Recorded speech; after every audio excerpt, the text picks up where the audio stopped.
ang mga kwento ng pag-ibig, kwento ng buhay, at kwento ng pag-asa dito sa Barangay Love Stories. Love Stories.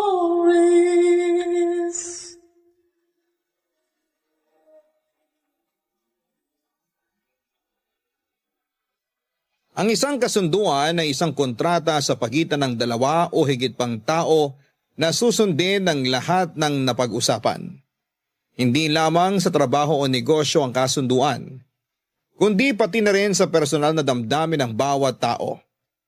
Ikaw kabarangay, sineseryoso mo ba ang lahat ng personal na kasunduan mo sa buhay? Dear Papa Dudut, hello po sa lahat ng mga kabarangay na masugid na sumusubaybay sa Barangay LS 97.1. Ako po si Rich. Hindi po galing sa Richard ang pangalan ko, kundi Rich lang po talaga ang ipinangalan sa akin. 30 years old na po ako sa ngayon at ang kwento ko po ay nangyari noong 2018. Isa po akong waiter. Aaminin ko po na marami po akong nagiging kaibigan ng mga customers sa restaurant na pinagtatrabahuhan ko. Dahil po yun sa ugali ko. Masasabi ko pong mabait ako at isa po akong taong madaldal. Hindi naman po nega yung pagiging madaldal ko. Ako po yung madaldal na tsekador. Opo, mahilig po akong makipag-usap. Isa po sa mga naging kaibigan ko ay si Caroline. 32 years old, siya noong 2018. Mas matanda siya sa akin ng 3 taon. Pag dumarating po siya ay mas lamang ang pakikipag-usap ko sa kanya. In other word po ay espesyal siya, Papa Dudu. Nung una ko siyang makita ay nagka-crush na ako sa kanya. Pero bawal po yon sa trabaho kaya hanggang crush lang ako at nasa loob ko lamang yon. Yun nga lang ay parang halatang espesyal ang tingin ko sa kanya. Yun pong espesyal na trato na yon ang ikinaiinis naman ni Caroline. Madalas masungit si Caroline sa akin. Pero baliwala po yun dahil nga po sa bukod sa ipinanganak akong matsika, ay may lihim na pagkagusto talaga ako kay Caroline. Normal naman ang pakikipag-usap ko kay Caroline gaya din ang pakikipag-usap ko sa ibang tao. Pero halatang halata na may gusto talaga ako dahil mabitawan lang ni Caroline ang gamit na tissue ay kinukuha ko kaagad yon para itapon. Konting kalat sa table ni Caroline ay nakaabang kaagad ako para linisin. Dagdag yon sa ikinakainis ni Caroline sa akin. Aware po ako pero personalidad ko na po talaga ang bagay na yon. Sabi ni Caroline ay para daw kasing nakakaloko ako. Kasi yung kakabitaw pa lamang niya, itatapon ko na. Pero kahit naiinis si Caroline sa akin ay hindi naman niya ako inire-report. Sinusungitan niya ako pero hindi niya inaaway. Sa totoo, madaming panahon na dapat nag-request siya na huwag na ako ang mag-serve sa kanya. Pero hindi niya ginagawa, Papa Dudut.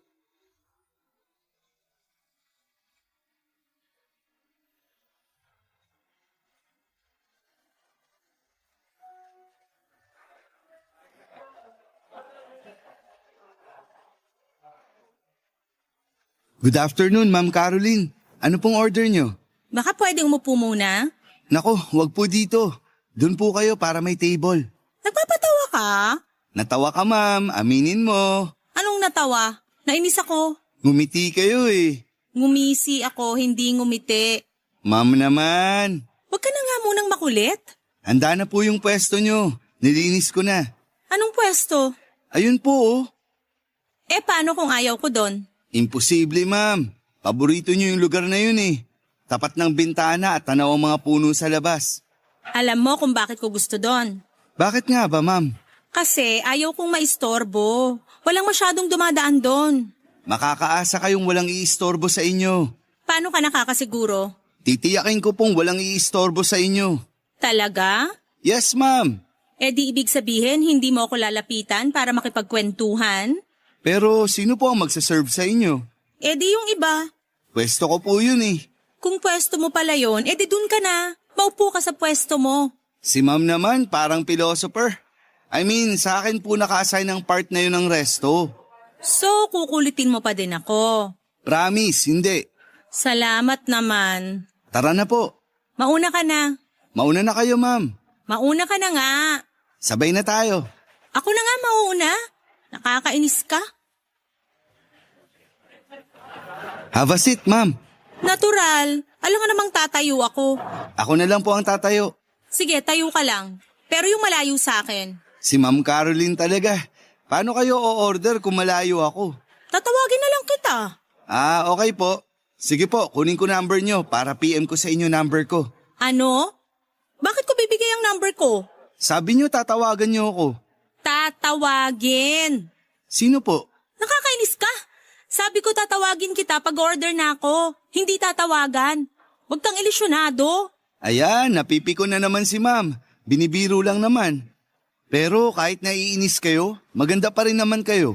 Pero may pumapangit sa akin. Ha? Ano po? Yung araw ko, lalo na pag may makulit na tulad mo. Hindi po ako nangungulit. Sandali po, kunin ko na yung order nyo. Ano? Sandali lang po. Hoy!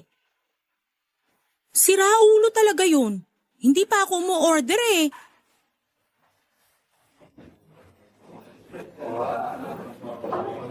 Eto na po, ma'am. Teka nga, paano mo nalaman na yan ang order ko? Tama ang order pero hindi ganyang kadami ang o-orderin ko. Ma'am naman, sa tinagal-tagal nyo na pumupunta dito, hindi naman nagbago ang order nyo, kaya ayan na po. At wag po kayo mag-alala, 2 order po ang dala ko.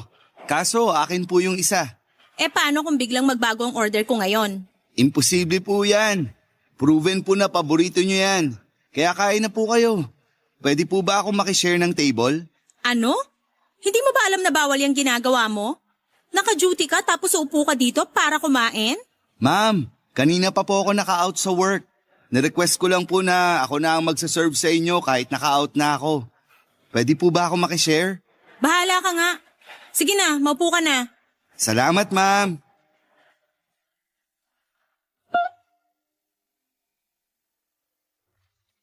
Papadudot naiinis siya sa akin pero pumayag pa din siya na maupo ako at makishare ng table sa kanya. Alam niya rin na pagkasama niya ako sa table ay madaldal ako. Pero pinayagan pa rin niya ako. Sabihin mo papadudot kung mali ang iniisip ko na baka crush din ako ni Ma'am Caroline. Well, nasa isip ko lang naman po yun. Pero aminin po natin, ang daming choice ni Ma'am Caroline pero pinili niya pa din na pagbigyan ng pakiusap ko. Masaya po ako dahil sa nangyari. Pinilit ko pong hindi siya kulitin para hindi ako mapalis. Kaya marahan lang po ang pagkukwento at pagtatanong ko. Siyempre, mga chikang tanong lang po ang binitawan ko. Hindi po ako kaagad-agad nagpa-cute at baka ma-preempt ang future plan ko. Yun nga po ay ang panliligaw kay Ma'am Caroline. Matapos po niyang kumain ay kailangan niya na daw pong umalis. Agad niyang kinuha ang bill pero laking gulat niya nung sabihin kong bayad na.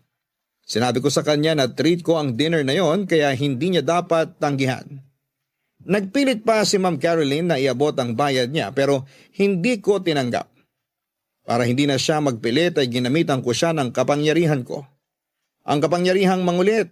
Kinulit ko siya para huwag nang ipilit ang bayad niya. Ako ang nagwagi at nagpasalamat na lamang siya at sa unang pagkakataon ay nakita ko siyang ngumiti. Muntik akong matunaw. Pagkangiti niya at pagkasabing salamat ay umalis na ito. Yun na pong hudyat na hinihintay ko. Ang ngiti niya, yun ang hudyat para simulan ko na ang aking pakay. Ang ligawan siya papadudot.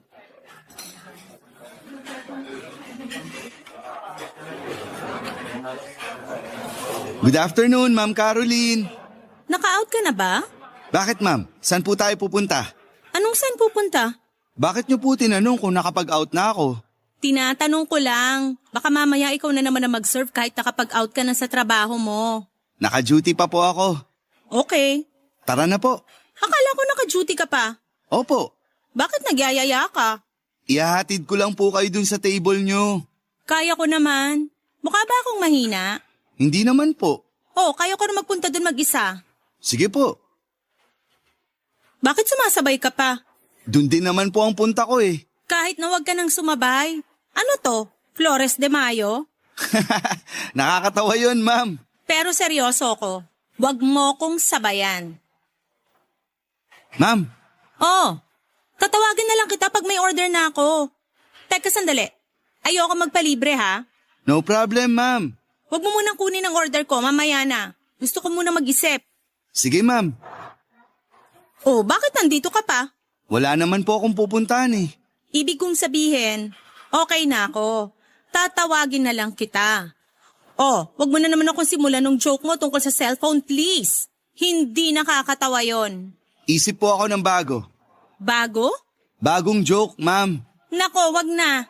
Corny ba ako? Ayoko sagutin. Mas sasaktan ka. Handa ako. Wow, ang dramatic ng pagkakasagot mo ah. Ganun naman po palagi. Huy, seryoso ka ba? Aalis na po ako. Sandali! Rich, sandali! Bakit ma'am? Sorry, biro lang. Bakit kayo nagsusorry? Magpapalit lang naman ako ng damit. Ha? Ibig mo sabihin hindi ka nasaktan sa sinabi ko? Wala ka naman sinabing masakit. Akala ko sensitive ka eh. Teka, bakit ka magpapalit ng damit? Off-duty na po ako. Paibay ba schedule mo? Minsan lang naman. Wait lang.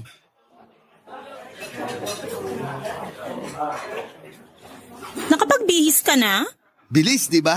Paano mo ginawa yun? Nasa loob na tong damit ko. Hinubad ko lang yung uniform. Iba ka. Eto oh, masarap tong cake na to.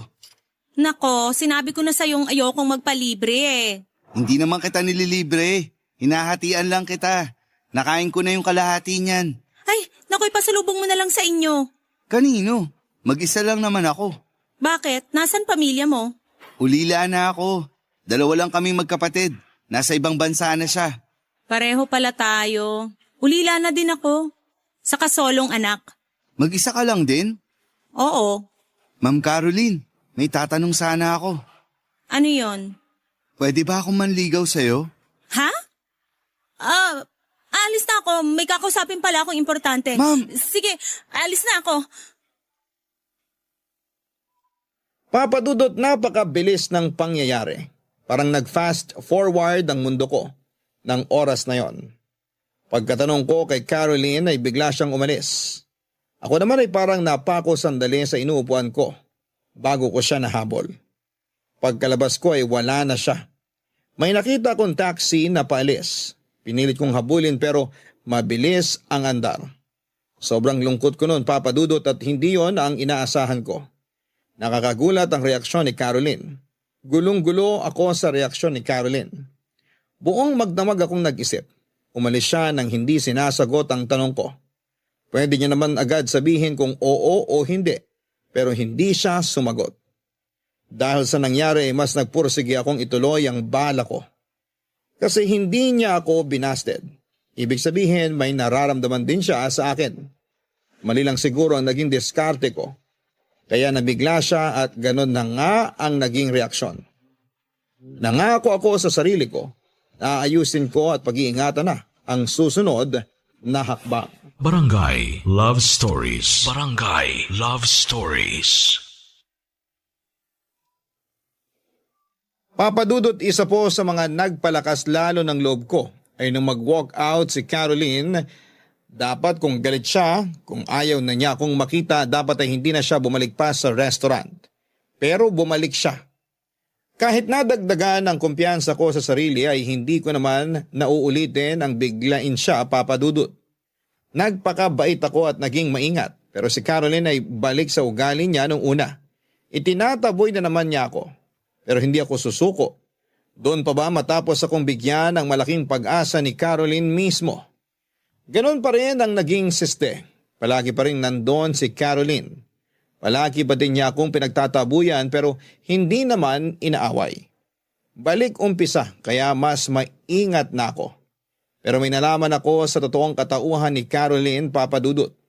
Yung ilusyon ko na pakiramdam ko ay mahal din niya ako. Pero ayaw niya lang ipahalata ay hindi pala tama. Kasi nalaman ko na may kaya pala sa buhay si Caroline. May sariling negosyo, malaki ang bahay.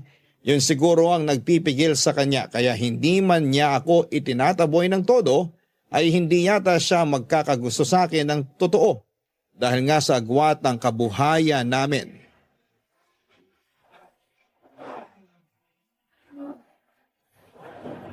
Good afternoon, ma'am. Aba, bakit ang baba ng energy? Malinis na po ang table nyo.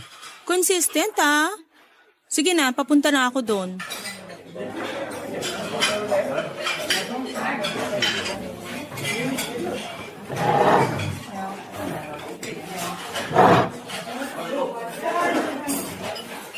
Rich! Yes, ma'am. Bakit hindi ka yata sumunod agad? Para mabigyan kayo ng space. Wawa, Dati po, gusto nyo mapag-isa kaya hindi na ako lumapit agad. ikaw na mismo ang nagsabi na dati pa yon. Iba na ngayon. Same order po ba, ma'am? Ang formal mo naman ngayon? Ganun pa rin naman po ako. Eh bakit hindi ka na makulit? Baka naguguluhan kayo sa akin kaya hindi ko na kayo kukulitin. Ano bang nakain mo? Wala po, ma'am. Wala? Hindi ka pa kumakain? Naku, maupo ka, kumain ka. Ako naman ang manlilibre ngayon. Busog pa ako, ma'am. Bakit nung nilibre mo ako, bigla ka nalang nagdala ng pagkain? Busog pa din naman ako nun ah. Kaya kumain ka din. Upo ka dyan. Naka-duty po ako, ma'am. Anong oras na? O hindi pa sa ganitong oras ka nag-out? Nagpa-extend po ako. Nang buhok? Okay. So hindi nakakatawa. Sorry naman. Gusto nyo ba na iba ang mag-serve sa inyo? Anong iba? Di ba pwesto mo to? Pwede naman po ako makipagpalit.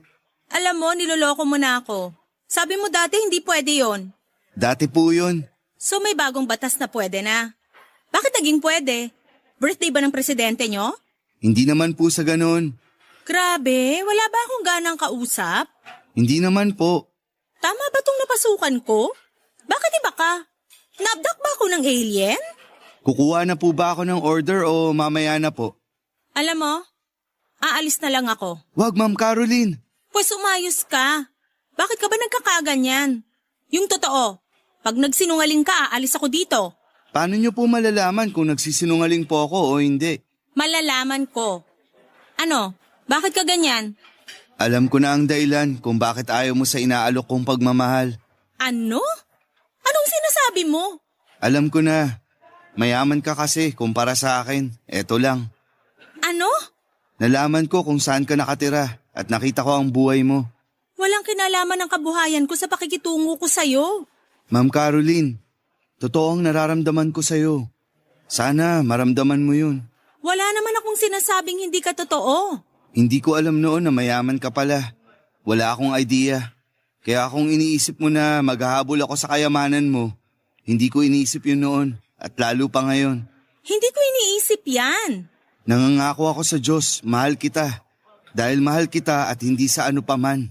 Huwag mo naman isipin yan dahil hindi ko yan iniisip sa'yo kahit kailan. Kung papayag ka sa pagmamahal ko, pipirma ako sa prenuptial agreement. Maniwala ka lang. Hindi ko iniisip yan. Sorry Ma'am Caroline. Bakit mo ko pinag-iisipan ng ganyan? Pasensya ka na. Natural lang naman na maisip ko yun. Kasi magkalayo ang kabuhayan natin. Kung iniisip mo yan sa sarili mo, ikaw ang bahala. Pero wag mo uling iisipin sa akin yan. Hindi ako ganyang klase ng tao. Patawarin mo ako. Kung meron man akong dahilan sa pag-iwas, hindi yung iniisip mo. Pero anong dahilan mo? Hindi ko pwedeng sabihin. Bakit? Para hindi na ako mahirapan? Eh ang hirap ko. Naiisip mo ba? Patawarin mo ako. Aalis na ako. Wag mo na akong sundan, please. Pakiusap lang. Paalam. Gulong-gulo ang isip ko, Papa Dudut. Nagigilty ako sa mga nasabi ko. Seryoso si Caroline sa mga sinabi niya kaya lumalabas na pinaratangan ko siya. Inisip ko na gaya siya ng iba na tumitingin sa kabuhayan ng iba. Papa Dudut, bakit ganon? Bakit hindi pa niya ako dineretsyo noon? Hindi niya naman ako sinabihang lumayo, kaya ako naman, dahil sa tunay at laki ng pagmamahal ko, ay mas lalo akong nagpursige. Nung nalaman ko na magkalayo ang kabuhayan namin, hindi ko naman talaga naisip lumayo, mas naisip ko nga po na pumirma ng prenup agreement. Wala po akong pakialam sa kayamanan niya dahil siya po mismo ang importante sa akin. Sobrang mahal ko po siya kaya kakayanin kong ipagpalit ang kahit na anong karangyaan basta magkasama lamang kami. Kaso ang dami nagiging balakid na hindi ko naman maintindihan kung ano. Kasi ayaw namang sabihin ni Caroline. Ayaw niya namang diretsuhin sa akin. Kasi kaya ko naman pong mag-adjust. Kaya ko pong lumugar. Sinabi niya na huwag na muna siyang guluhin at ginawa ko po yun. Kasi mahal ko siya. Pero umaasa pa rin ako kasi wala naman siyang sinasabi na huwag na siyang guguluhin kahit na kailan. Inaantay ko lang po na makapag-isip si Caroline. Saka na po ulit ako lalapit para humingi ng tawad sa mga maling nasabi ko at naisip ko sa kanya. Pero ang hindi ko po alam noon ay nahuhulog na din pala ang loob ni Caroline sa akin. Noon pa kaso may humahadlang na malaking dahilan, Papa Dudut. May ayaw ipaalam si Caroline sa akin.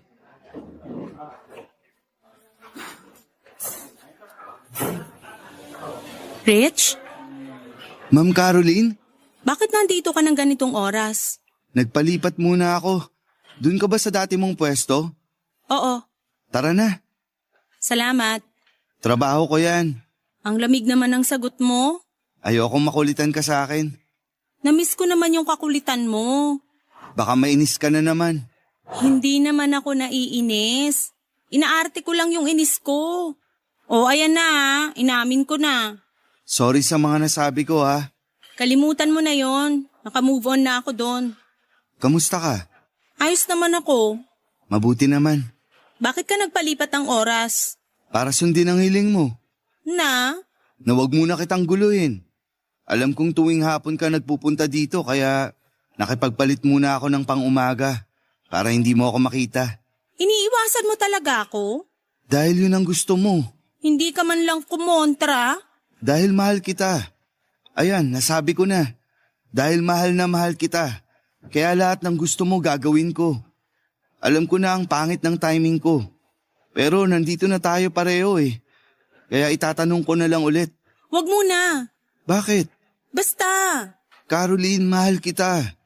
Pero kung sasabihin mo na hindi mo ako mahal, maiintindihan ko. Hindi ko ipipilit ang sarili ko kung ayaw mo. Gusto ko lang marinig sa'yo. Saka na. Bakit mo tinatakbuhan ang tanong ko? Ano, hihingi ka na naman ng space? Tapos aalis ka at iiwan ako na nag-iisip kung bakit? Kung ano bang mali ang nagagawa ko?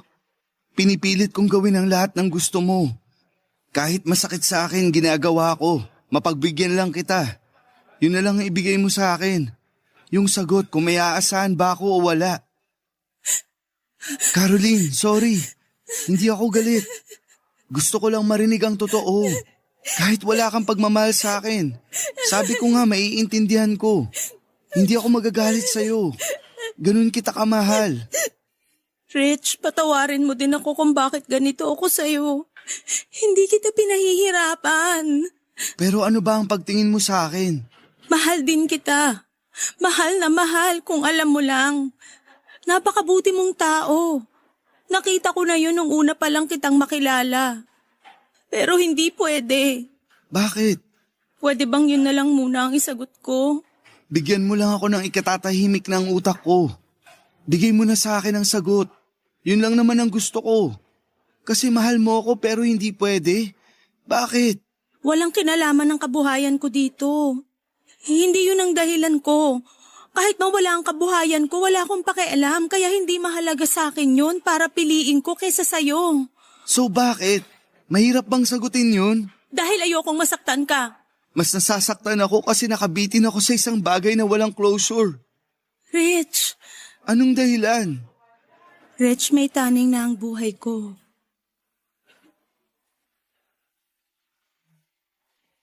Ano? May ilang buwan na lang ako para mabuhay. May sakit ako. Huwag ka namang ganyan. Hindi ako nagdadahilan. Sana nga lang hindi totoo kasi ayoko pag mawala. Mahal kita, Rich. Diyos ko, Caroline.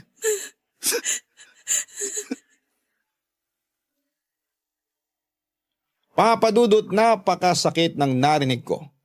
Pinilit ko ng husto si Caroline na sabihin sa akin ang dahilan pero noong madinig ko na ay pilit kong binubura sa isipan ko. Iniisip ko na baka nananaginip lamang ako na biro lang ang lahat. Pero totoo, kahit sampaling ko ang sarili ko, ay magigising lamang ako sa parehong panaginip. May taning na ang buhay ni Caroline. Yun ang dahilan. Kaya kahit mahal niya ako ay ayaw niyang maging kami, Papa Dudut. Dahil ayaw mag-commit ni Caroline sa isang bagay na iiwan niya rin. Ayaw niyang bigyan ako ng pag-asa na agawin niya rin pagdating ng panahon. Papa Dudut, hindi pa nagiging kami ni Caroline, pero higit pa doon ang nararamdaman ko sa kanya. Mahal na mahal ko siya. Bakit kailangan dumating sa akin yon para lang mawala? Tanging dasal na lamang ang pinanghahawakan ni Caroline para mapigilan ang kapalaran niya. Kaya naman sinabayan ko siya sa pagdarasal. Kasi baka naman may magawa pa. Baka naman maiayos pa. Barangay Love Stories. Barangay Love Stories. Pero kahit nalaman ko yon, ay hindi ako sumuko at lalong hindi ko sinukuan si Caroline, Papa Dudut. Pinalalayo ako ni Caroline para daw hindi masakit para sa akin kapag dumating ang oras na yon. Pero ipinakiusap ko sa kanya na hayaan niya ako. Damdamin ko yon na kahit ako ay hindi ko hahadlangan. Papa Dudut, humahagulhol na naman si Caroline at muli ako natakot na baka may nasabi akong hindi maganda. Ayokong pasamain ang loob ni Caroline, ayokong may stress siya kasi yon ang nagpapalala ng sakit niya, ang labis na stress. Humingi na naman ako ng tawad at sinabing kalimutan na ang hindi magandang nasabi ko. Pero nagulat ako nang sabihin niya na naiyak lang daw siya dahil sa mas napatunayan ko daw kung gaano ko siya kamahal. Wala namang nagbago, Papa Dudut, hindi nagbago o nawala ang pagmamahal ko sa kanya. Niyakap niya ako at pinasalamatan. Kinausap niya ako na i-let go na raw ang pag-asa at tanggapin na lamang ang lahat. Hindi ako pumayag. Hanggang nandito tayo sa mundo ay laging may pag-asa basta walang susuko. Hindi ako sumuko kaya sinabihan ko rin siya na lumaban. Ano man ang mangyari ay pangahawakan namin at huwag paliliparin ang pag-asa. Pero iba ang nasa isipan ni Caroline. Ayaw niya talaga akong paasahin. Kaya lalayo siya, hindi gaya ng dati na panandalian lamang pero noong huling paglayo niya ay sobrang tagal na hindi ko siya nakita sa restaurant. Kaya napilitan akong puntahan siya sa bahay. Pagdating sa bahay ay naghintay ako sa labas. Natagalan bago niya ako nilabas at nang lumabas siya ay sa garden lang kami nag-usap.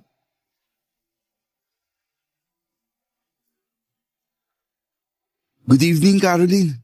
Bakit ka nagpunta dito? Ha? Wala akong ibig sabihin ha. Nagtatanong lang ako kung bakit ka napadalaw. Caroline naman. Ang tagal mong hindi nagpupunta sa restaurant, kaya nag-alala ako. Naku, parang gumaganda na nga ang pakiramdam ko. Salamat naman. Anong sabi ng doktor? Pahinga lang daw at baka gumanda na ng tuluyan ang pakiramdam ko.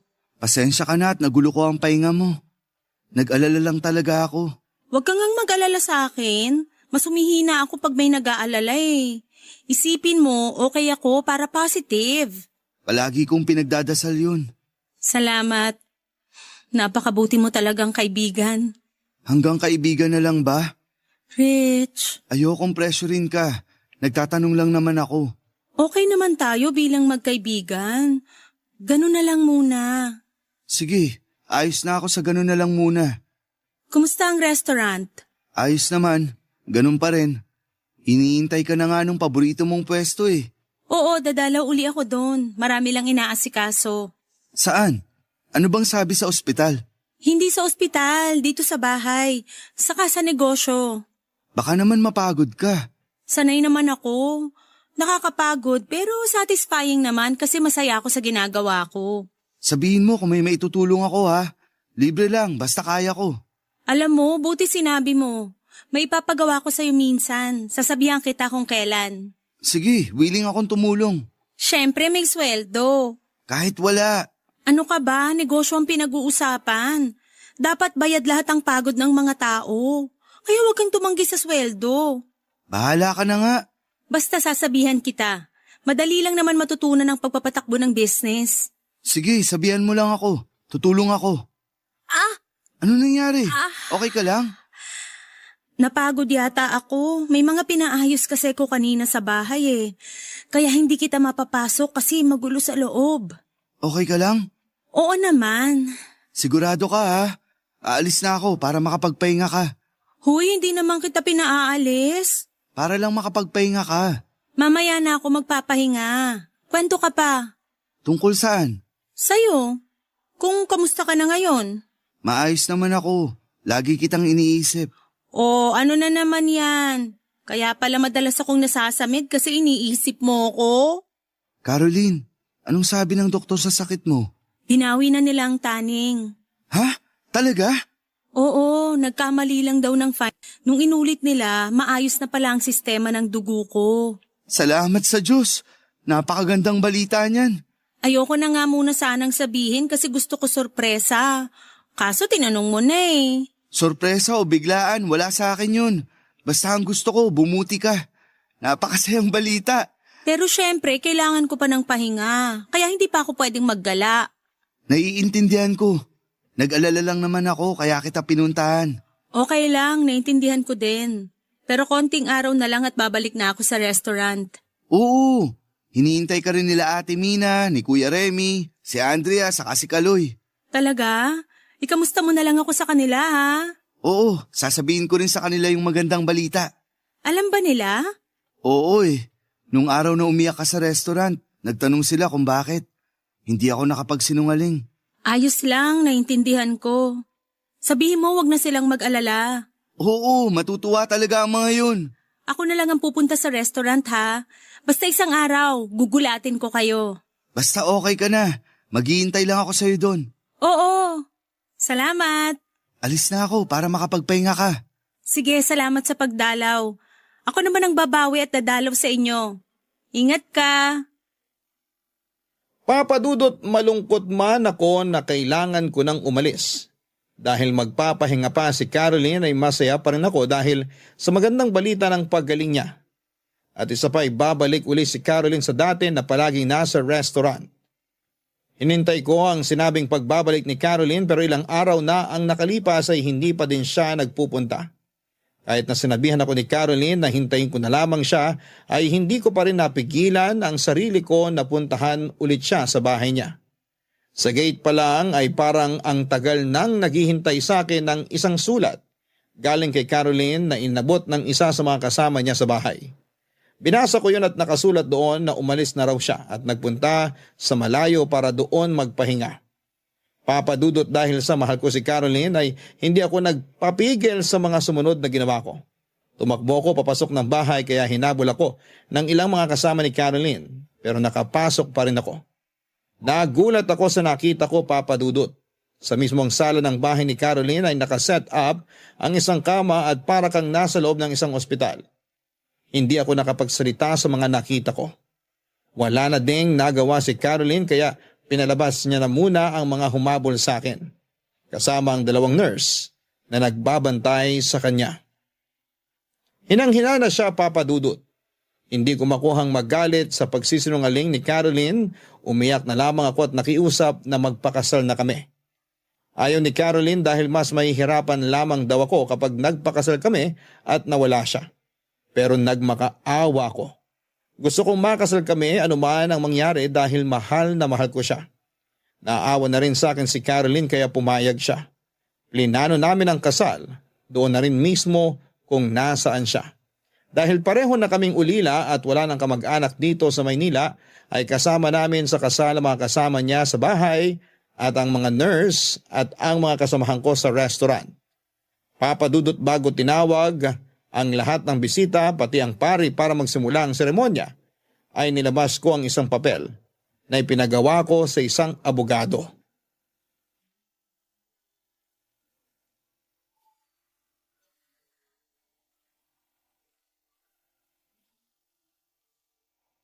Kaya mo bang umupo? Oo, Oh, dahan-dahan. salamat. May kailangan ka ba bago ko sila tawagin? Wala naman. Gusto mo ba munang uminom ng tubig? Hindi na. Ayos na ako. Sigurado ka? Oo. Salamat, Rich. Salamat din sa'yo. Saan?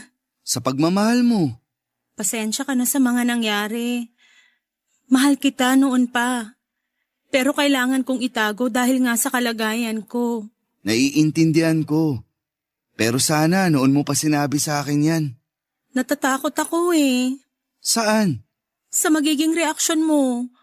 Baka kung lalayuan mo ko, mas hindi ko kayanin. Kaya araw-araw akong nasa restaurant kasi sumasaya ako kapag nakikita kita, kapag nakakausap kita. Ikaw ang nagpapahaba ng buhay ko. Hahaba ang buhay mo kasi hindi kita iiwan. Salamat. Sa lahat. Salamat sa pagtanggap. Ikaw ang tumanggap sa akin. Ano ba yan? Bakit? Tama na nga, mamaya maiyak ka. Masira ang makeup mo. Waterproof daw to. Oh, yan na nga bang sinasabi ko eh. Nasamid lang ako. Ako, ayoko umiyak. Wala ka naman makeup ah. Wala nga, kaso ang pangit ko umiyak. Nakita mo naman. Ikaw talaga. Ayan, wag na nga tayong tumawa. Ayaw mo din umiyak tayo? Basta masaya tayo. Nag-uumapawang saya ko. Ako rin. Sigurado ka na ba sa gagawin natin? Ano ba namang tanong yan? Binibiro lang kita. Ayoko ng usapan na yan. Sige na nga. Nagustuhan mo ba ang damit ko? Oo naman, pero dapat may belo para iaangat ko pag halik ko sa'yo. Wala eh. Nung pinatahi ko to, wala talagang belo. Okay lang naman, mas importante ka naman kaysa sa belo. Matagal ko nang pinatahi ito eh. Aha, noon mo pa pinlano na magpakasal tayo, no? Sige na nga. Pero eto na, magpapakasal na tayo. Waiting na nga ang mga bisita at si Father sa garden eh. Tawagin na natin sila. Mamaya na. Baka naiinip na sila. May gusto muna akong ipakita sa'yo.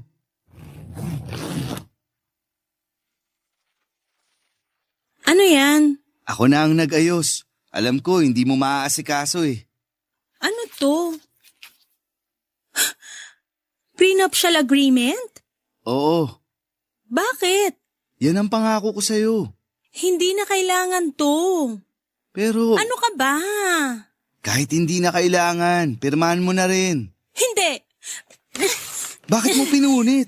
Wala na akong kopya niyan. Hindi na kailangan yan. Pero usapan natin yan at pinangako ko yan. Ikaw lang ang nagsabi. Hindi ko naman hiningi. Mahal mo ko at sapat na yon para sa akin. Hindi ko na kailangan ng kasunduan. Pero, Rich naman. o sige, huwag ka nang magalit. Tawagin mo na sila, Father. Sige, Isabay mo na yung mga punit na papel. May basurahan sa labas. sige, sandali lang ha.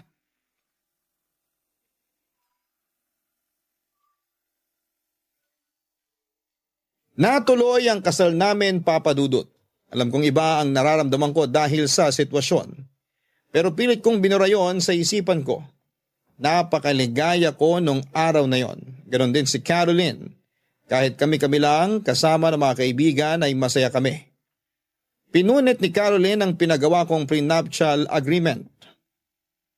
Gusto ko lang din naman kasing sundin ang pinangako ko nung nakiusap ako sa kanya na magpakasal na kami.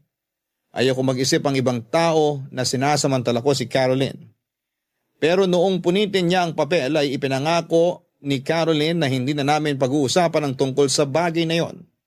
Nagsama kami ni Caroline at nagpaalam muna ako sa restaurant na magbabantay kay Caroline. Pinayagan naman ako at sinabing may babalikan daw ako kung gusto kong magtrabaho ulit doon. Nagsama kami ni Caroline ng halos 3 buwan. Papadudot na wala na din si Caroline matapos ang maikling pagsasama namin. Pero kahit maikli ay nilubos namin yon at walang sinayang na oras. Sa bawat sandali habang nararamdaman namin na palapit na ng palapit ang bangungot na ayaw naming mangyari ay lalong lumalim ang pagmamahala namin. Cremation po ang gusto ni Caroline kaya yun po ang ginawa namin. Matapos po ang cremation ay nagulat ako nang lapitan ako ng abogado ni Caroline. Binasa niya sa akin ang last will ni Caroline. Sa akin niya iniwan ang lahat ng mga ari-arian niya. Ang bahay, pati ang negosyo, pero sinabi rin doon na kung gusto kong isara ang negosyo ay gawin ko lang daw. Inabot sa akin ang isang sulat na iniwan ni Caroline. Doon nakasaad ang lahat ng nilalaman ng puso niya. Papa Dudut, hindi ko alam kung paano pipigilan ang sarili ko dahil parang sumabog lahat ng kinikimkim kong sakit sa dibdib. Itinago ko yon dahil ayaw kong makita ko ni Caroline na umiiyak. Sobra ang pasasalamat sa akin ni Caroline, pero hindi niya alam ay mas nagpapasalamat ako sa kanya. Kahit nasa sandaling pagsasama namin ay naramdaman ko ang mahalin ng sobra. Papa Dudut, okay na ako ngayon. Dito na ako nakatira sa bahay ni Caroline at hindi ko pinapaalis ang mga kasama niya rito. Itinuloy ko rin ang negosyo kahit na wala akong alam ay inaral ko talaga para umikot ang pera dahil aktibo ako ngayon sa pagtulong sa mga may sakit na kagaya ni Caroline. Salamat po Papa Dudut sa pagbibigay ng oras sa aking kwento na maitampok sa Barangay Love Stories. Isa pong karangalan ang mabigyan ng ganitong pagkakataon. Mula sa number 1 radio station, mabuhay po ang Barangay LS 97.1.